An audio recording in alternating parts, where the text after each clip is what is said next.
Pero syempre, meron ding sariling ating na ginawa pang mas exciting. Gaya ng makukulay na local beer na ito na kinulayan at hinaluan ng iba't ibang flavors. Pero hinay-hinay lang sa pag-inom. Ito ang kapuso natin si Michelle Madrigal, aminadong beer drinker. Pero paalala niya, drink moderately para fit pa rin at healthy. You can't come and just drink. Ako naman everything in moderation. Pinaka-importante rin kahit paulit-ulit ang paalala, never drive when you drink. At ang alak, sa nilalagay at hindi sa ulo.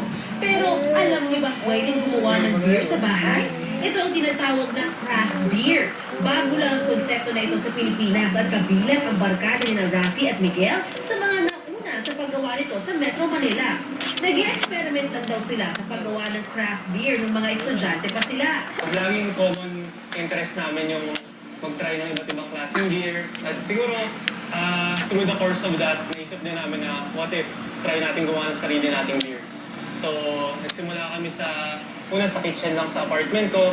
Ang katuwaan ng barkada, nauwi sa seryosohan. Ito nga, at kalilipat lang nila sa